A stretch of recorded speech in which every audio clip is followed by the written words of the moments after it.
seem to remember a meeting of people of the Grey Cock and them putting it to us that we should start this this this project of trying to dramatise, and were they going to get the commitment from us, to get going. And people were excited by it, so they got the commitment from us. And and we had, on more than one occasion, we had these gatherings to get us to gel as a group. And of course, Roma was the one who knew how to get people to work together as a drama group. And she put us through all sorts of exercises to get us to work together as a drama group. And we had one weekend in Park House very early on with Charles and Roma, doing lots of exercises, drama exercises and creative work, and that it was great. It was really exciting and inspiring. I think we all got terrific buzz out of it, and there was a lot of that sort of groundwork to make us into actors, because, of course, none of us had experience of that. And then this group of people who'd learnt a few folk songs in the past and had sung them reasonably well, suddenly having an awful lot more demanded of them. It was on a Friday evening, the buses, they were late, stood hours in a freezing queue and got home after 8. I said, my darling husband, were you worried about me? Oh no, he said, I'm starving hungry, where's the bloody tea? Oh, it all makes work for the working wife to do. It was on the Saturday afternoon, the sport was on TV, the children screaming all around and I had no time free. I told my husband, hold the baby while I clean the floor. He said, it's bound to cry, and then I'd miss the score. Oh, it all makes work for the working wife to do. It was on a Sunday morning, I stayed put in bed, had some tea, read the paper, never moved my head. My husband, he went round the bend and didn't know what to do. I said to him, there's work to share, now you must share it too. It would make less work for the working wife to do. Banner was just about to emerge. Roma and Charlie had been talking about, why don't we put the radio ballad of the Miners, which was the Big Hugh, which we call Collie Laddie, why don't we do that? And so we decided to stage that. I remember thinking at the time, I couldn't see the point of all this actuality stuff or anything. What the fuck do you want to do all this actuality, man? If you do a play. Well, so anyway, we did that, and I remember it felt like about 20 of us on the stage, a lot of singers from the Grey Cock Folk Club, Roma, who'd got a drama background, and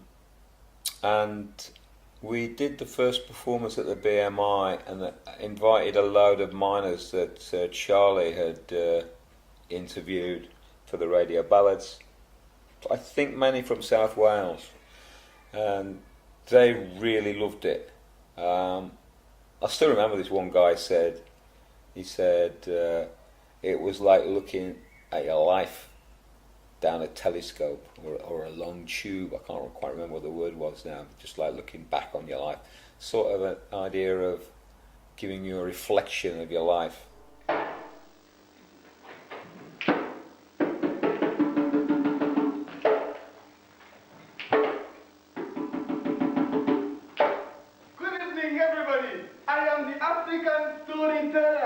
But you, my friend, you can call me Cleo. Tonight, I am going to tell you a story. A story that started here and will finish here, in places like Liverpool. A story that sent British ships swarming to the African continent. A story that sent Africans to the Caribbean, to the Americas. A story that now leads them here to British shores, where they come face to face with the descendants of their oppressors.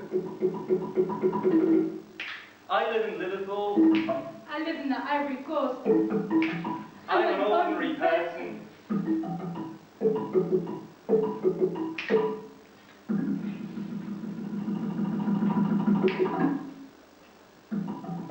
I'm a docker. I'm in senior school. I have a family that I love dearly.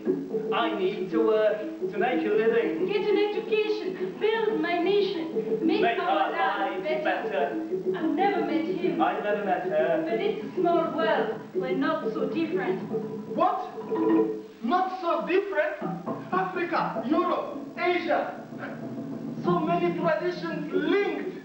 Traditions like oppression, like exploitation, like racism. Racism is not age-old, bred in the phone. Racism is not as natural as breathing, inevitable, or unmovable, or tattooed in the soul. Racism is not the quintessential working class disease. Racism in England had a beginning.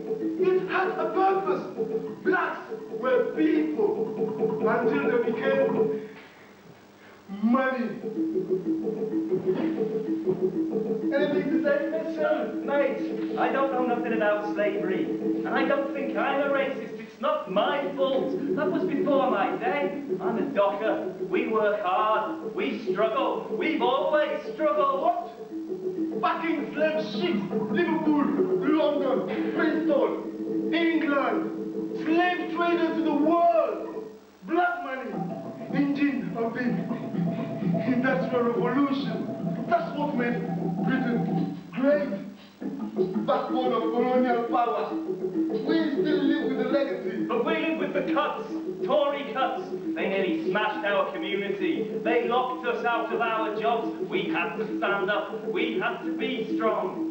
So don't tell me I'm responsible for your life. Slavery in Liverpool was a long time ago. How easy it is to just wipe away systematic murder. 30 million people killed, and 12 million dead on the way. Make yourself believe it's nothing to do with you, but it's your country, your government, your docks, your history. Hey, we pack goods. We unload goods. Things from all over the world. Tea, From India, jute, from clothing, Bangladesh, wood, precious metals, coffee, cocoa, from sugar. Brazil, from Africa. You've exploited my country for far too long. All right. But we send a lot of things too. We send a lot of goods to Africa. Guns, tanks, munitions, anything to kill us. Anything that means you don't have to deal with this reality. My reality. You're wrong. You did us wrong then and you're doing us wrong now. The working people have a responsibility at least to remember. I'm here because you were there. Dave or Charles Parker or one of the others used to come with a draft of a script and the different characters, and they discussed the different characters that would be in the show. And because Derek Robinson being sacked, it very much centred around the sacking of Derek Robinson. And, you know, they'd interviewed lots of other people in Austin and other places, so they brought lots of their transcribed stories, for want of a better word, in a printed out. You know, they used to have an old Roneo, I think it was, sort of printer where you'd put ink in the drum and you'd sort of type on a skin of types, and you'd put the skin around the drum and you'd sort of roll it round, and it would just the papers would sheet out. So a very crude way of producing, if you like, script packs for people to look at. And a lot of it was discussing, and I think at the time I was able to inject a bit of reality because I worked in the industry, I worked on the floor, worked in the environment, so I was able to sort of bring that experience into the conversation, I guess. And then as the characters were beginning to shape, you know, one of the characters that came out of it was a character in the show called Kinky King Conrad, and Kinky King Conrad was almost like a zany sort of character that used to come into the show, and his job, what he was doing was trying to unseat the power from the seat of power, which was represented by a toilet. David got into an old house that was demolishing and ripped out the toilet, and the toilet, I think he cleaned it out, and mounted it on a box on wheels, and that and the seat of power, which was a character played by the Master of Ceremonies as well, Bob Etheridge, a guy called Bob Etheridge. He would sit on the podium. We got hated. There you go. One time you'd go to work, and you don't want to go to work, work is work. But at least people used to say, oh, that's all right at our place, it's not too bad. I would say 99% of people hated. And the reason they hated is because of the environment they're working in. They feel isolated, vulnerable. It's not very nice to have a thump over your shoulder all the time, and that's how they feel. They feel unprotected. I think that deserves a round of applause for Bob Whiskins, don't you? I said I'd embarrass him one of these days. There's a man who works at the Rover plants for the union, he's convener. When it comes to a fight for a living wage, there's no man can be meaner. Well, his mate on the track is a punk called Pete, and the two of them together, they can't be beat. He's 5'3" in his stocking feet, the man they call the mole. Well, the papers say He's a communist, that little red mole. When he bargains with the boss, he doesn't budge a bit, that little red mole. He's extremely extreme, we have to say. He wants shorter hours and higher pay. And he says that the union's here to stay. He's the man they call the mole. And Ewan gave permission for them to have the script of The Big Hero as a one-off production. It was only ever meant to be performed once. I think we just asked people who were interested. And you know the way you think, oh yes, I'll have a go at that. And that, we all had a meeting down at in Herefordshire, where Phil and Charlie lived. And it sort of came together. We just stayed there for the weekend, agreed we do it as far as I remember. And off it went.